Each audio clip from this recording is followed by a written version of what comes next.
one. Good evening, good morning, and good afternoon. Welcome back to another interview here at my channel, at the Tomahawk's channel. And today we got our third international interview. The first was with Kasva and the second was with Nacho. His name is Dmitry Smirnov. He just turned 24 years old yesterday. So congratulations, first of all. And, 25. 25. All right, sorry. Yeah, sorry. Yeah. And he got the wrong is... info. Sorry. I just checked it wrong. Yeah, that's fine. That was just he just turned 25, sorry. And he is, as of today, one of the 8 best AoE 2 players of the world. He is mostly known as VINCHESTER. Please, VINCHESTER, welcome to our channel. And first question, of course, before you introduce yourself, we would like you to tell us your history with AoE, how you started playing, how it entered your life. Was it popular in Russia, where you're from? And please, tell us something about yourself. Well, hello everyone, welcome to the video, welcome to the interview. I hope you'll have a great time here with us. And well, about AoE, it's hard to say if that was popular or not. I would say that this is not that big, but we still have a good community and we always had it, especially when I started to play. That was something like 2013.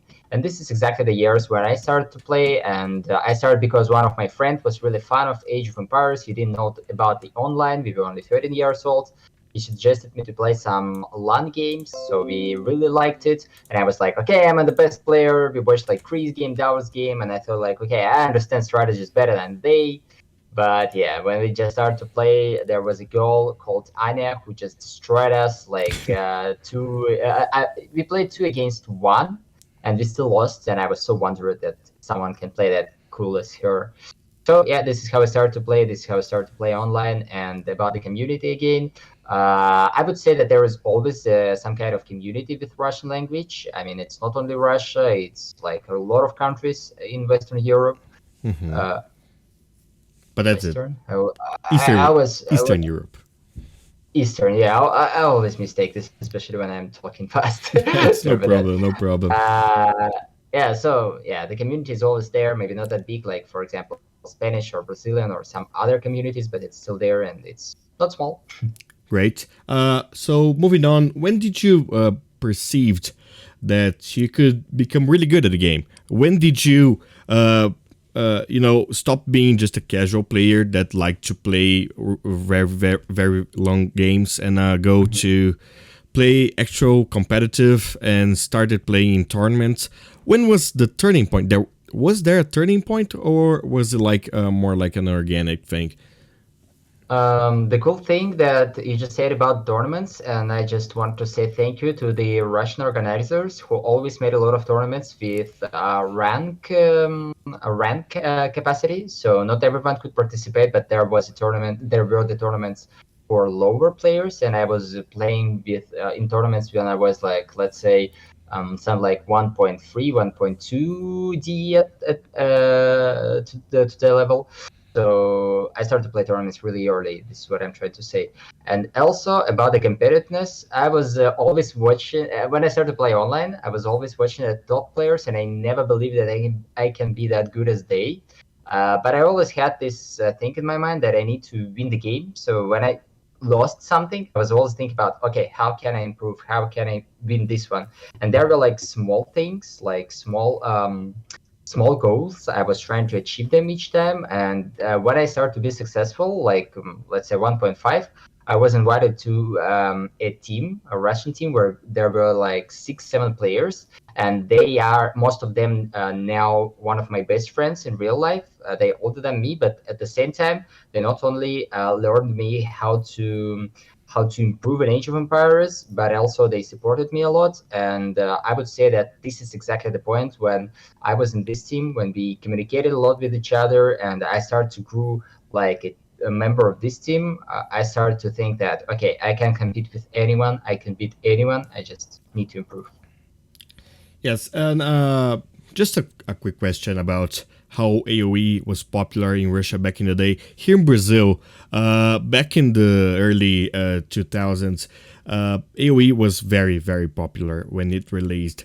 It was so popular that when it came out, if you bought a Windows, it will came pre-installed with it.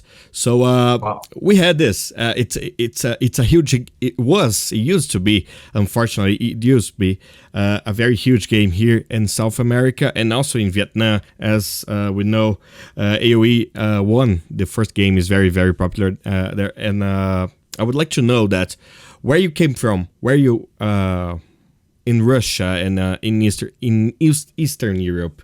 Was it like that? Did AoE had like a boom there, like in the early 2000s when it came out, or it was like it's just a regular game, not as popular as much as it was here? To be honest, I don't really remember a lot about those times because I was a child. And what I know that my dad bought one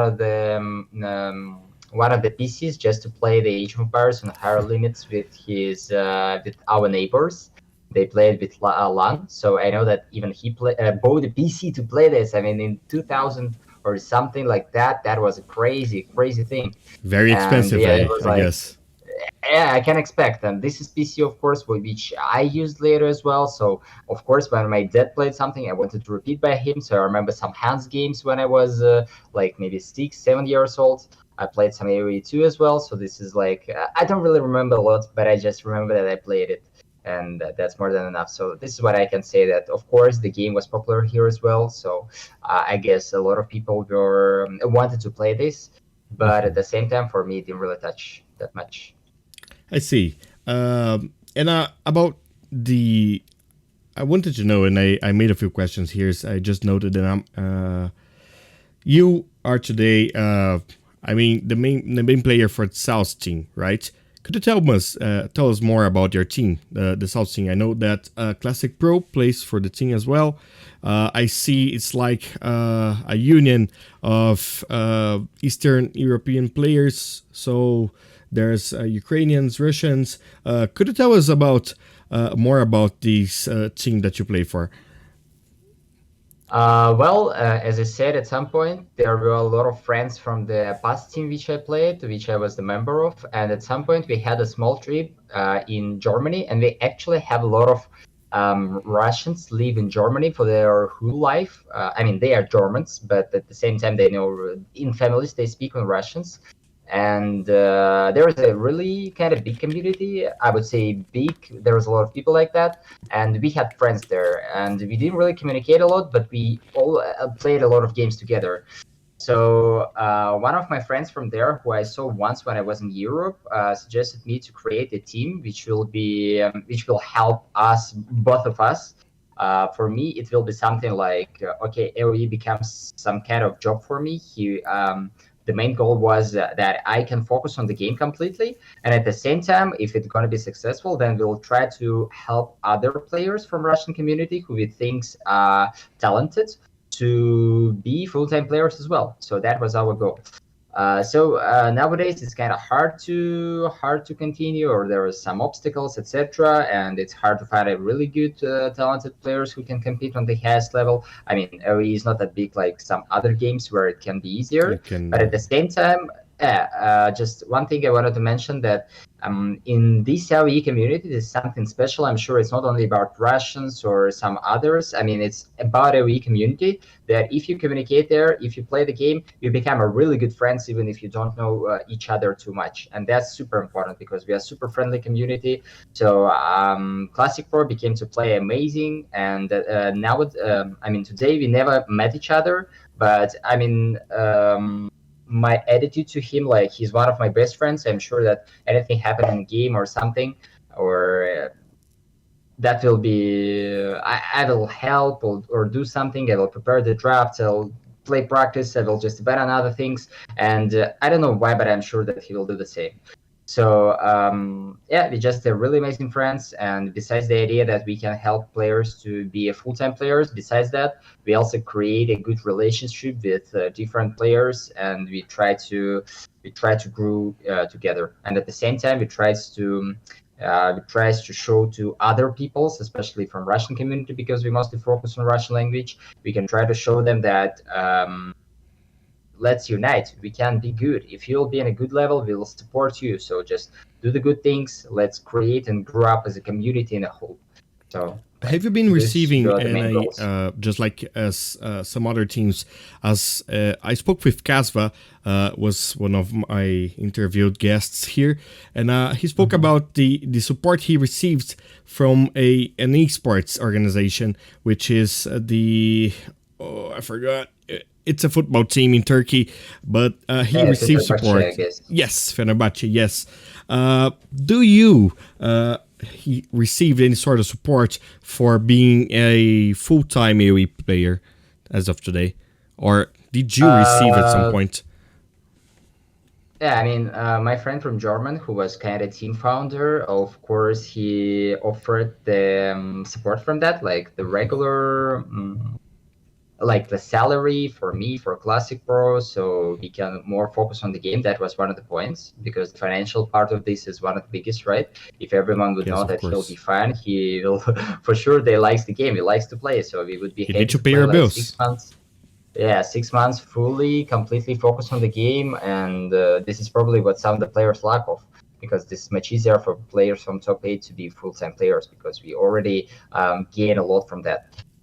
For example, like Viper, Hera, of course, those players. So yeah, there was some support, but again, it's not something big. It's not from Russian community. This is like my friend and at the same time the team founder. It's So that not was the only sponsored by it's him. not very formalized. It's like a friendship relationship more than a business relation. But Well, I would say buff. Yeah. yeah, but there are many organizations coming up as of today. There seems to be more teams forming up. I see that the Gamer Legion, of course, is the most where we have the most professionals. But we, as of today, I think there are coming more initiatives such as the Order of the Sheep, which sponsored a big tourney last year in Hanover at the DreamHack. Do you think that the community as a whole is moving to a more professional scene, or do you think it's just a little it's just how can I say it, dispersed support, or do you think there's an actual movement for professionalization of the players as of today? Well, if we compare with the past, I think it's nowadays is the highest quality of events, highest quality of players' attitude. We also have a lot of LANs tournaments, which helps players to focus a lot and like find the sponsors. I can see a lot of players now playing sponsors in T-shirts and all the stuff. So definitely step by step, maybe kind of slowly than it could be, but we're still moving to the moments where we need to be professional. There is no other way, and I mean, yeah, definitely, it's becoming better and better. Yes, last year, 2022, we had one of the biggest prize pools distributed between our tournaments of all time. It was $615,000 only in 1 year, and the year before, 2021, it was $641,000 on Age of Empires 2. But as of 2023, we are already at the half of the year, and we've reached the mark of $300,000. Do you think that there will be more big events in this year that could make 2023 be a year as big as the last one? Well, to be honest, I don't really know a lot about about the stuff behind the scenes, so I don't really know how the funders goes. I don't know if Microsoft are happy with all the results or not, because AOE4 is not really successful as I see. Maybe for them it's kind of different. And the past year, so that's the difference maybe, because the past year was kind of buffed by AOE4, I think. Yes. So I don't know how it will be. So I have no idea. The money, of course, are great. The only bad thing for me, for example, that I couldn't really participate in like in sum of 3,000, $300,000 tournaments. So I could participate in only half of those. Even consider that I was qualified for those. So that was the past year was a little bit unlucky for me. Even this year we'll have same amount of tournaments, same amount of prize pools, and We're hoping I for will that. be able to attend there. Yeah, of course we are hoping. And right now we have a really good pace, right? We have a lot of tournaments, like almost each month. ST, very high quality by Neely, by MEMP. Sorry if I missed any other tournaments, but those two just the last two in my mind. So yeah, Alternate League for sure in January. So I T90. mean, yeah, we really made. There is a lot of stuff happening. I hope it will continue like that, and of course, I'll try my best to compete. I mean, these tournaments, these biggest tournaments like Red Bull and the Order of the Ship, they just make all the difference. Like those tournaments, they just make everything, and that's so super important to get there. And I hope I'll be able to because this is like the main motivation. So yeah.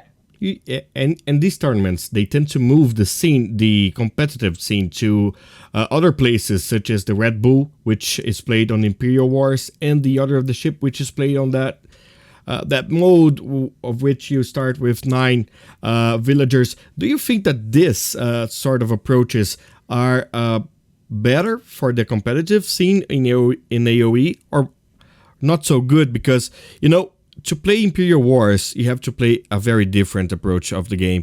And to play that other game mode, of which you start with 9 villagers, do you think that this is harmful for the regular player, which wants to compete in the standard AoE 2 game mode, which is the random map, where you start with only 3 villagers?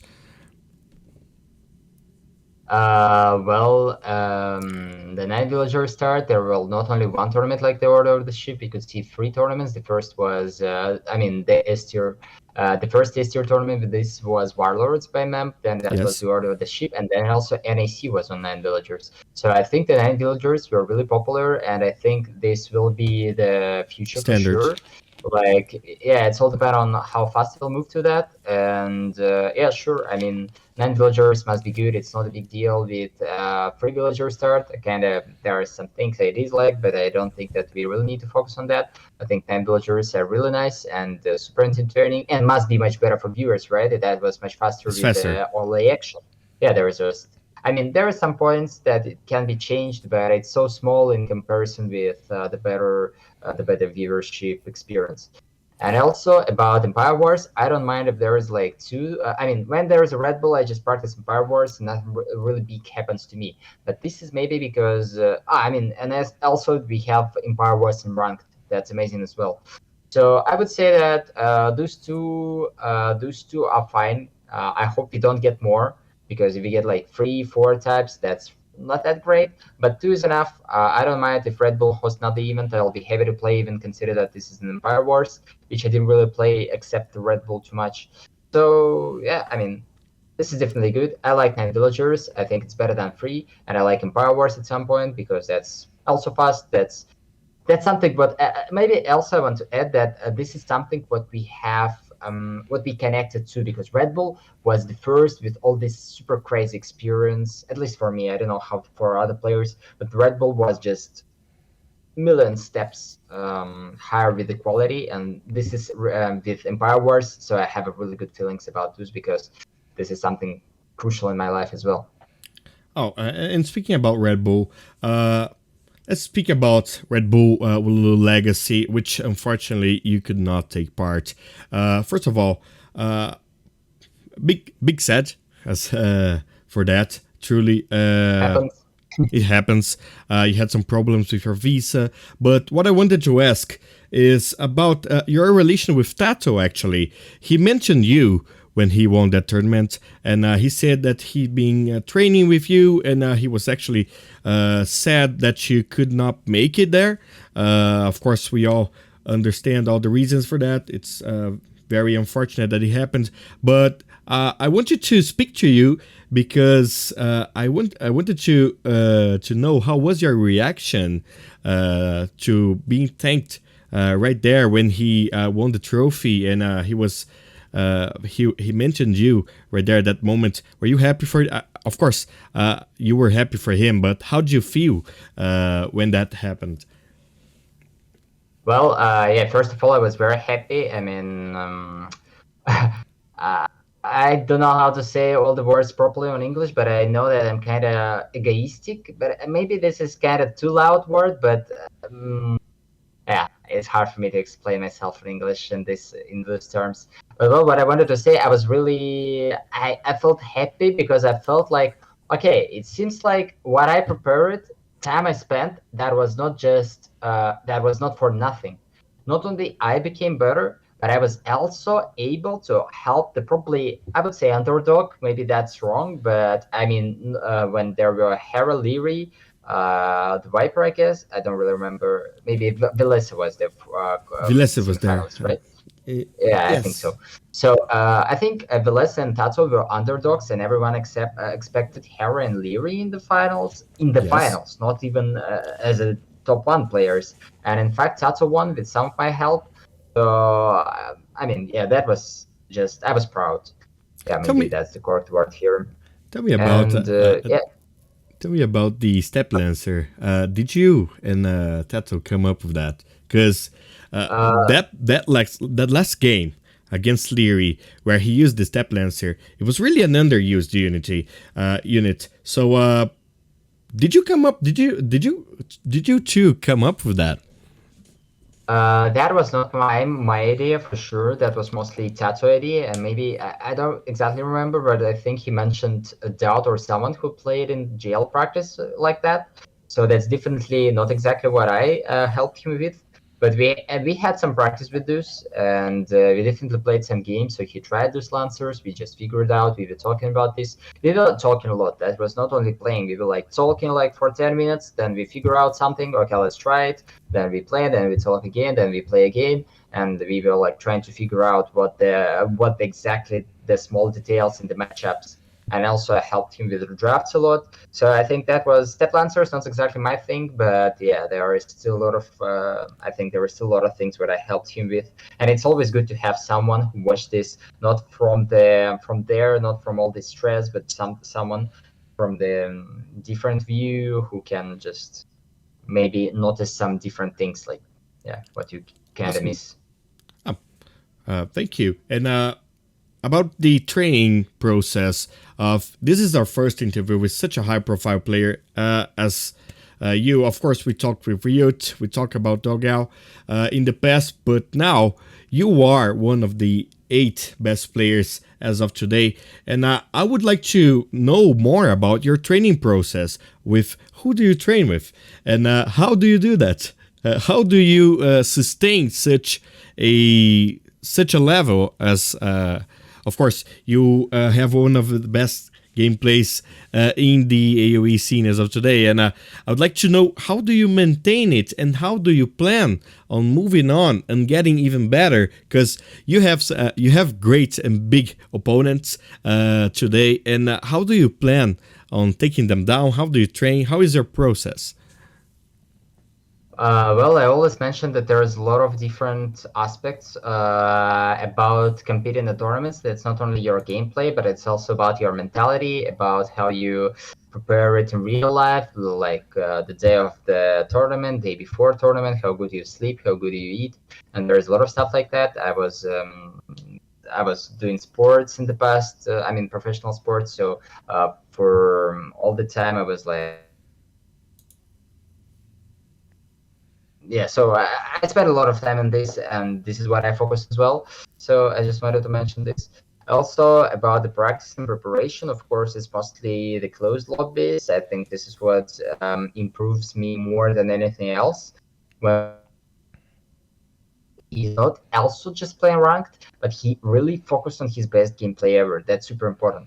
Because when you play rank, you can just, never mind, I will just lose some points. That doesn't matter. I have a bad day. I came for Mhm. AoE just to play one game, nothing special. But when you play the practice like that, and you know that your opponent is focused as well, that's completely different. So you know that everyone is playing on their highest.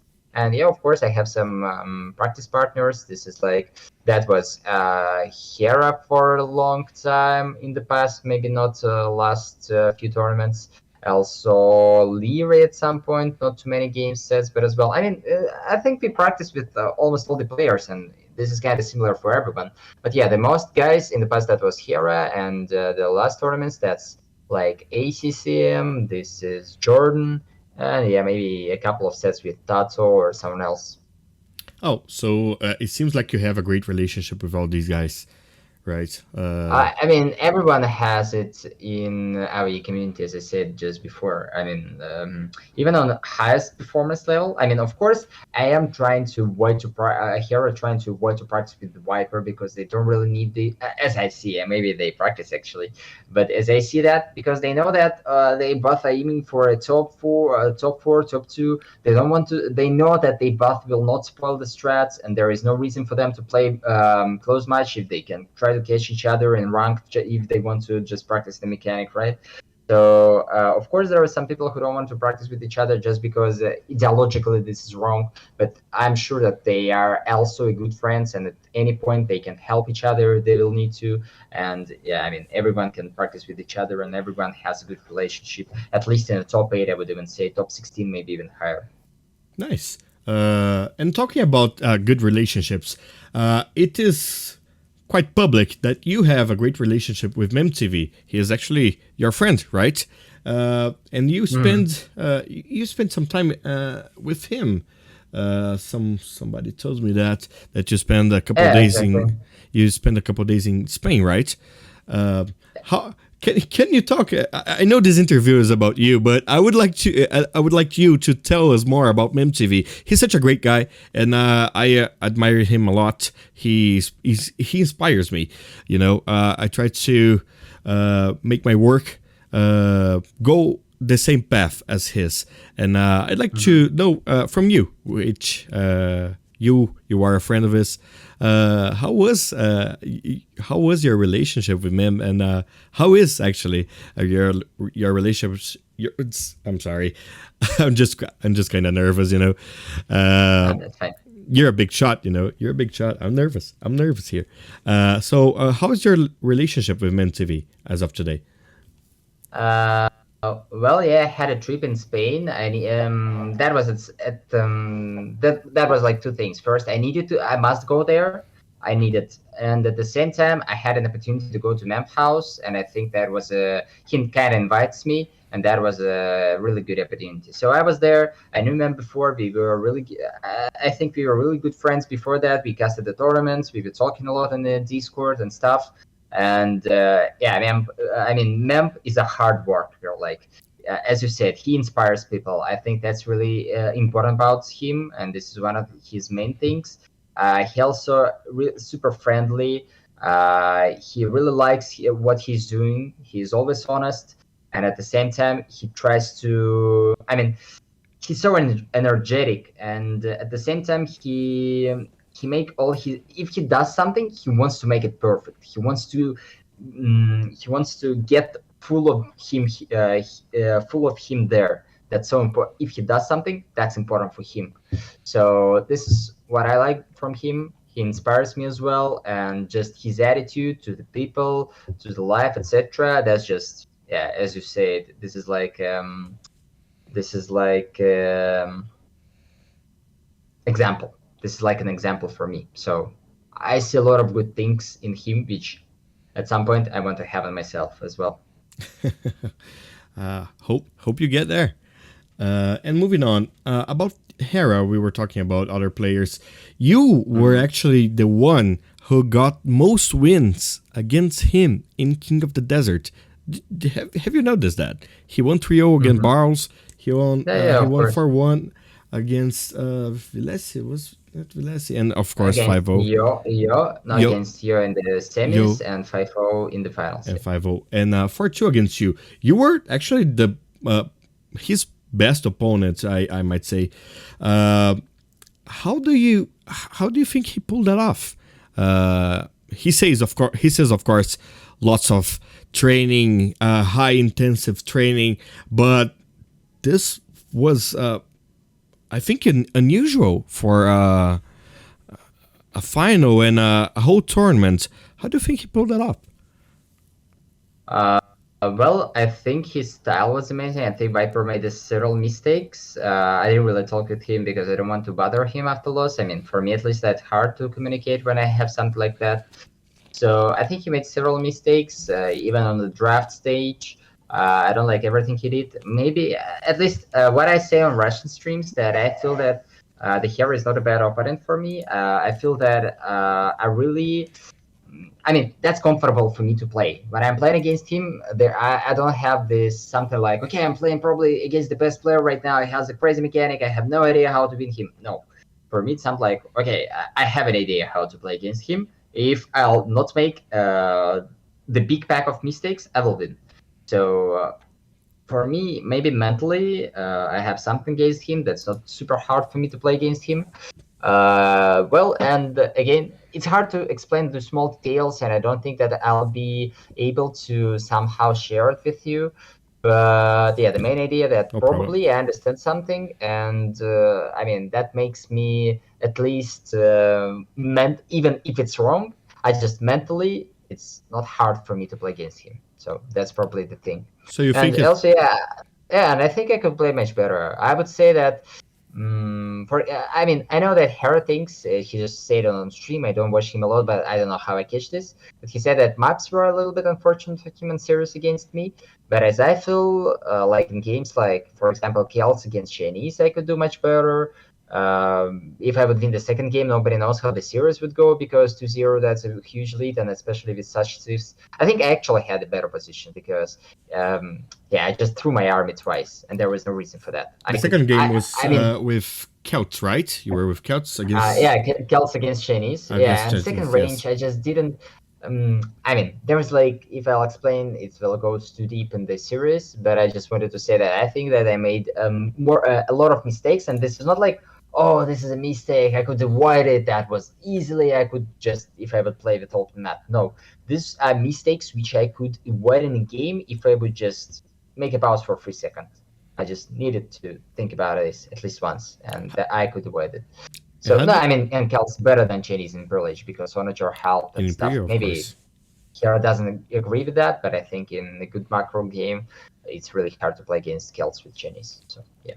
And how to avoid this such mistakes? Because you won the Titans League, the first edition of that, and you won against Villesi. Let's say in the finals. Yeah. You won against Villesi with a tower rush, right, on Atacama. I guessed Oh that yeah, game. that was a crazy game. Yeah, that was a I crazy guessed game. that game. In Very something like insane game. perfect. How to avoid those such mistakes and how to make decisions as risky as that of a tower rush on the last game of the Titans League, which was your first major S tier win, right? Am I wrong? Am I right? Was your major? All right.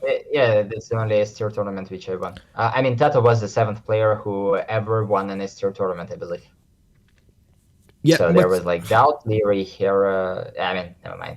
how do you So make the question was, how do you make a decision but to make such a risky approach on a game with such stakes, and how to try and avoid making mistakes in a situation like that? You know, final, quarterfinal, semifinals of a tournament as big as that.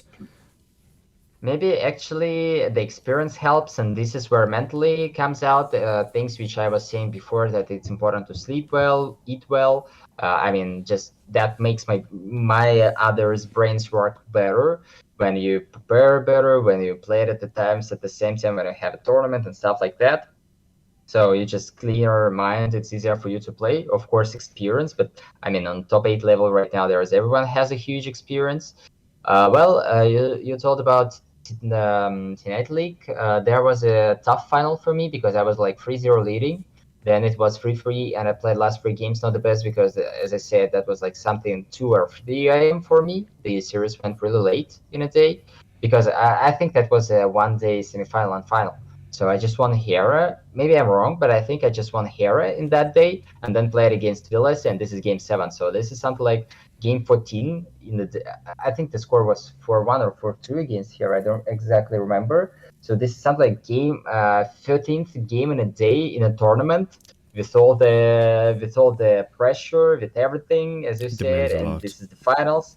Yeah, I mean that's not easy. You just tries to breathe a little bit and just let everything best from you to play the game, and that's how it works. And again, I was 3-0 leading. I knew that there's a lot of gambles I need to make. But again, with Japanese, when I come against Hans, you don't want to really play the standard macro game because Hans is amazing in this.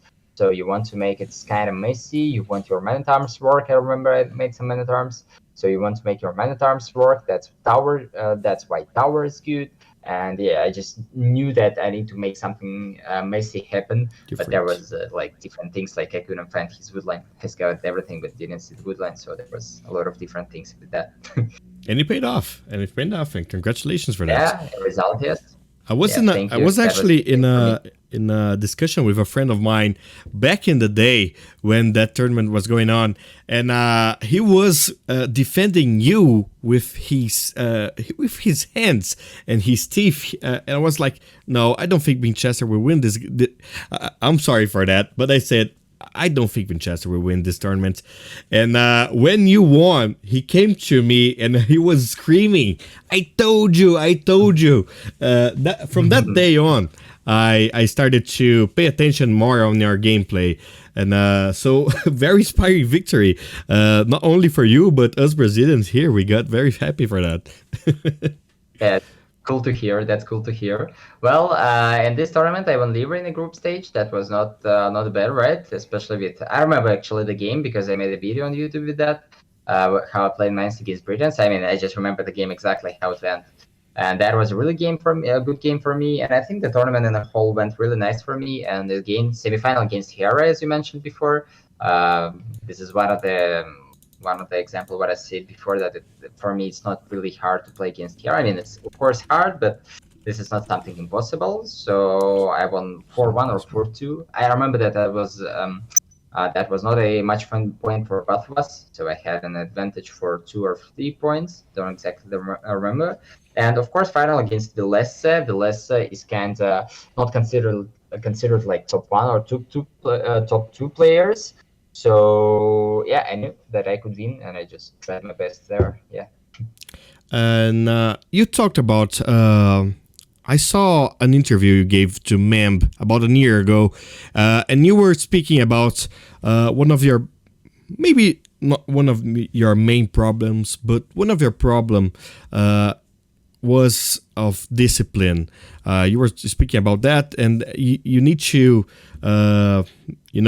there's work you make, you have your business, and of which you spend like 2 days a week, a couple hours there, and you also play table tennis and football and stuff. And how is that today? Do you still have the same problems of trying to maintain your career as an AoE2 player and going up with your other stuff?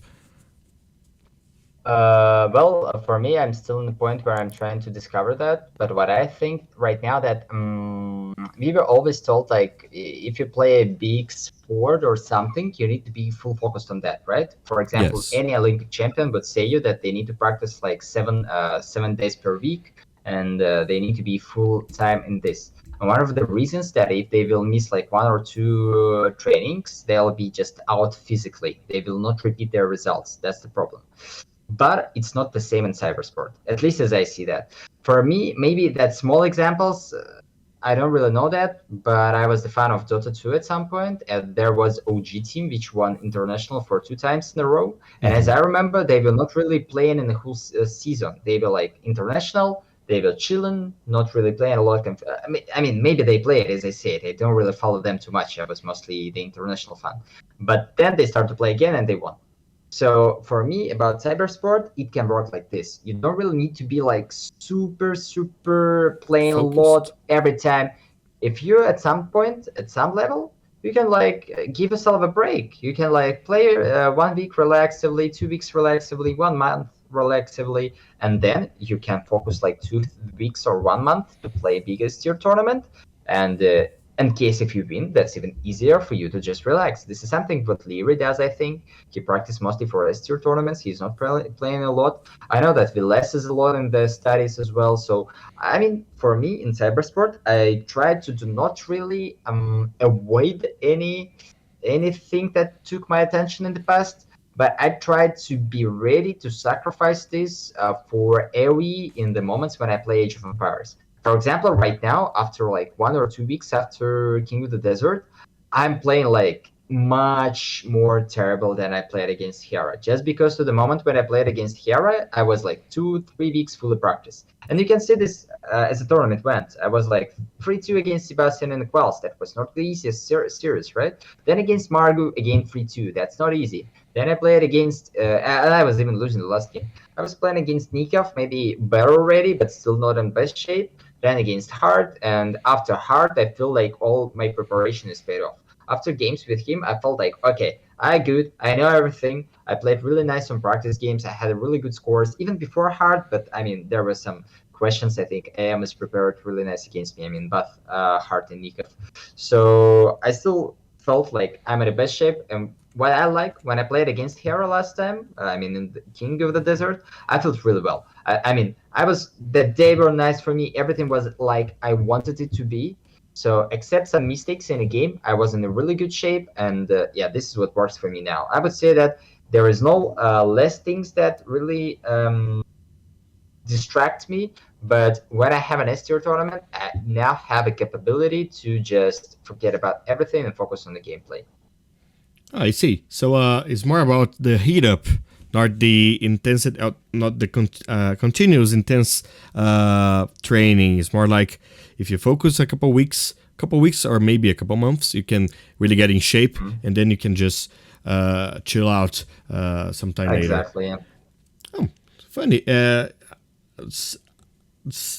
Some people that I interviewed in the past might disagree with that. So it's good to see how different people think about the keeping in shape. Some people say that you need to play. No, you play every day. You need to play every day and improve every single day. And I would say that this is something for maybe improving at some point. Sorry for interrupt you, but if you want to improve, you need to take, like, for example, you play. For me, improving is the practice for a S-tier tournament. That's the best way to improve for me. So now, if I want to improve, maybe I can do this. I can play like 1 week, 2 week. If I would just abandon everything, just play AoE, definitely I'll be better. But this is what I cannot afford. I just cannot destroy all the things in my life and just play AoE. At the point, I cannot do this. Yeah. So if I need to choose between something, I just try to find my perfect balance. And yes, I improve. If you want to improve, you need to play. This is not something like you will not play and you will improve. No. If you want to improve, then you play. You think about this. You are falling asleep thinking about AoE. You're waking up like, oh yeah, I know what I could do in this game or something like that. This is how I feel. So when I fully focused, yeah, I'm playing like every day, and this is where I improve. But in other days, of course, I'm not improving. Do you see yourself? Yeah, do you see yourself following the same routine in maybe 3 years from now, 5 years from now? Do you see yourself doing the same thing when you just turned 25, when you're 28, when you're 30? Do you see yourself doing the same thing? Yes, I can. I mean, it's always about the balance because, as I said, I still have some things in my other life. It can become bigger than AoE, it can be lower than AoE. Then bigger it will, then probably less I will focus on the tournaments. For example, right now I'm playing Master of Arena. In case if the other stuff could be more bigger in comparison to AoE, I would just probably skip this tournament and just wait for Red Bull or something. So it's all about, yeah, it's all depend on, and I will definitely play with priorities, depend on what I will get from the other life. And maybe otherwise, if I'll get too much from the other life, then I will just relaxively play AoE too, and this will be like hobby, but at the same time, as I said, it's not going to be something like I'm playing just for participating. Of course, I'll play for win, but yeah, it's all depend on what it will be. It's all about balance, you know. So moving on to in our interview, we have some questions from the community. I asked in the groups and my Instagram and stuff, And we got a couple questions here from Thales Felipe França. Which is your best game that you can remember in AoE? You mean was the best game? Well, one of the first comes on my mind always when I played on LAN before I ever started to play online. That was a 12-hour game with like one restore, I think. We played with two of my friends. That was mostly 1 against 2, and that was we played even then in 2011 or 2010. We played with 1,000 population. Already we had a patch for it, so 1,000 population. Yeah, we played with that, and that was a crazy large map for 3 players. So I mean, 12 hours. That's why I remember this one. And well, I don't really have a lot in my mind right now. All right. I don't know. I didn't remember anything else. There's another question from Lucas Westphal Rocha. How do you? I think I already made this question, but how do you like combine your regular life with and your other responsibilities with training with tournaments? I think you already answered this one, but if you wanna, well, I can quickly repeat that. Yeah, mostly I'm trying to just have the priority, understand if there is an S-tier tournament, then I'm trying to focus in AoE to it, try to abandon everything else as much as I can. But in a different life, I have a lot of different things, and I'm trying to put AoE like a second priority. The first one, I'm trying to do all those things. So it's all dependent on timing on what I focus on. I see. There's another question here from Tempest. How do you maintain such a high average APM in your matches? He says here that you have an average APM of and some peaks of 500 APM per game. So what's the secret? Well, I always was the fast player. I mean, I was always at some point, my friends were telling me that in a joke, but I'm like, I don't like to play against you. I made 10 archers, you 5. I did better, but still I lost all 10 to your 5 and didn't kill any. That's that's unfair. This is not how the game must be. So yeah, I always was the fast player. Maybe there is something like from the talents, but at the same time, I think there is a lot of things. Even now, I'm trying to improve my mechanic, just small details and stuff like that. And I was just watching videos. You can find a lot of interesting videos. I think that I watched one video that was day 9 TV or something like that on YouTube. That's an old one. He's a probably StarCraft 2 player, and he told a lot about the macro mechanic and something like that. I'm not sure that you will find the correct video what exactly I saw, but you just need to start to look for how other players do that. And also I can mention that usually when I watched a lot of streams by the Viper and Hera, I was always trying to notice some kind of their tricks, their mechanic, their click order or something like that, and always try to repeat. So probably those things were the main things which I'm thinking about, and yeah, always trying to somehow find the ways to push yourself to click faster. Thank you. And there's another question here from Kiel Barros. Is the one of the last questions. What is the most difficult civilization for you?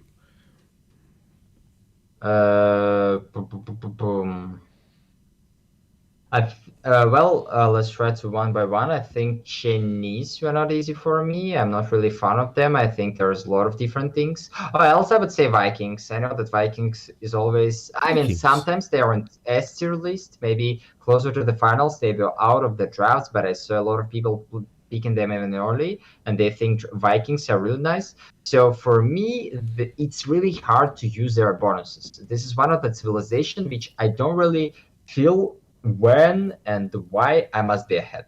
So I would say Vikings and a little bit Chinese. Those two are much harder for me to really easily use on the highest level. I wasn't expecting Vikings as that answer. Truly, I was expecting Chinese is expected, but Vikings that was a well, Chinese not because of the start actually, but because of the continuation, how you want to play further with them.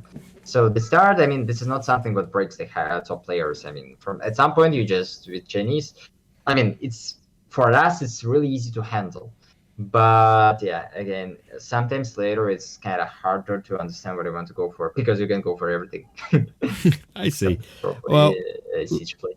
let's community question, and I have one question after that because I just thought of it. Tatiele Oliveira, she asked you, when was the exact year that you started playing AoE? Just a curiosity question. Again, a LAN which I played with my friend, that was probably 2010, and that was probably late September or something like October.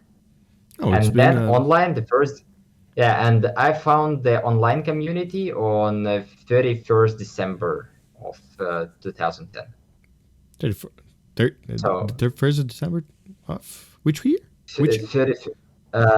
31st December of 2010. So you can even think that from the 1st January of 2011.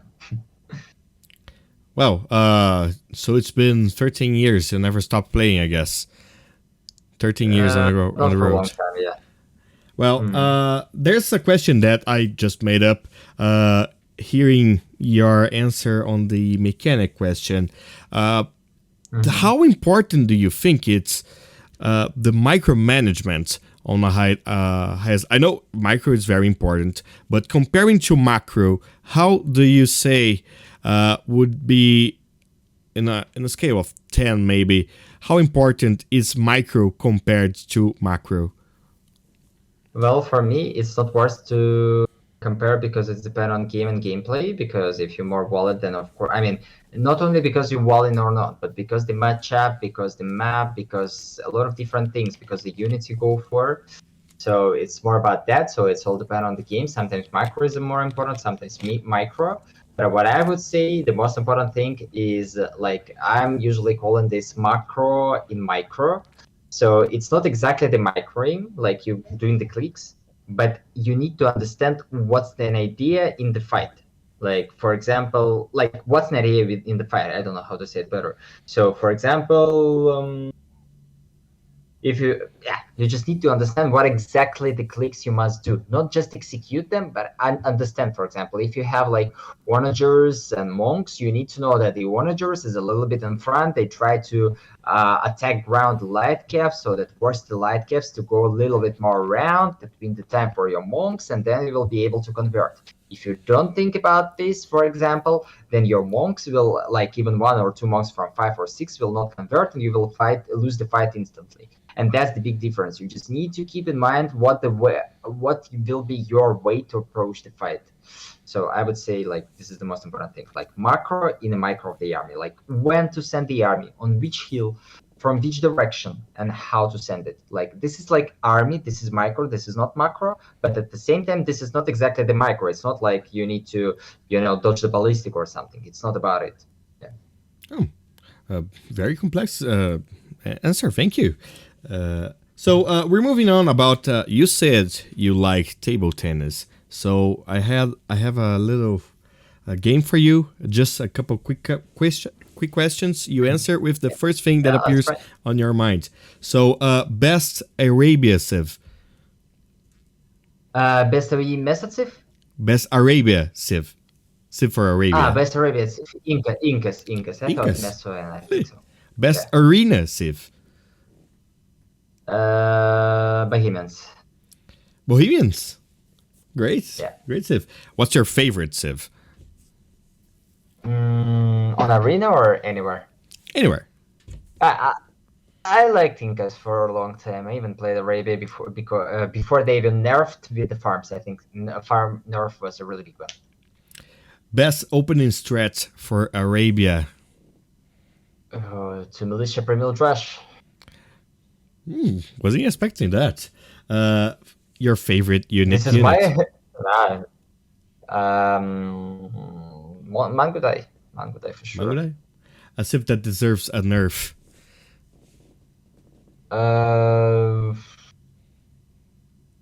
Mayans.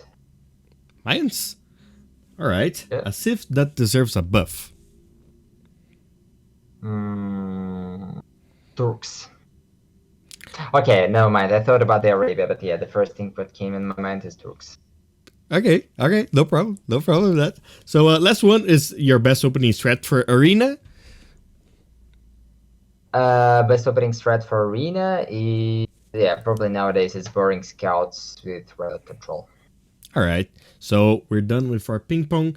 This is we're moving now to the end of our interview. First of all, I'd like to thank you, Vinchester, for accepting the invite. I hope you liked it, and I would ask you to make a statement, not a statement, so a conclusion. You have many fans here in Brazil, so send them a message and answer how would they.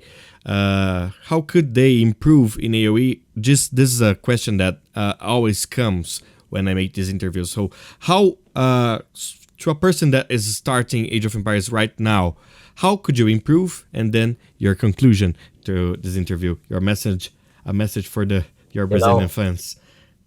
I just say that I want to be more like Memp, and if Memp would be here, he would make a sellout for sure. So of course, the best way is to buy my coaching, you know. All right. This is where I wanted to joke a little bit, but yeah, what I wanted to say, just love the game, because I can see a lot of players and a lot of people who have been coached by me or someone else.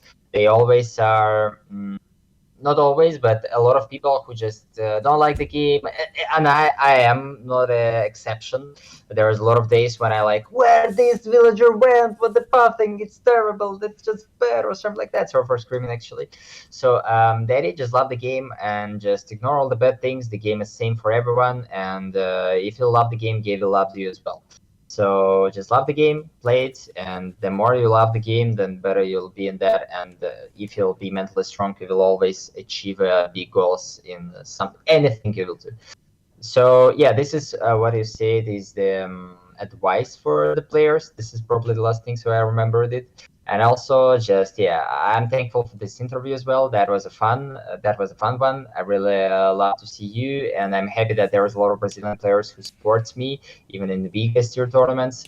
So that was really pleasure to be here. I wish your channel to get bigger as well. So because I think every community is great, and just call everyone you think is great people, and even if not, then call they'll become great people. So just invites everyone, guys, and let's hope for the amazing future for this amazing game.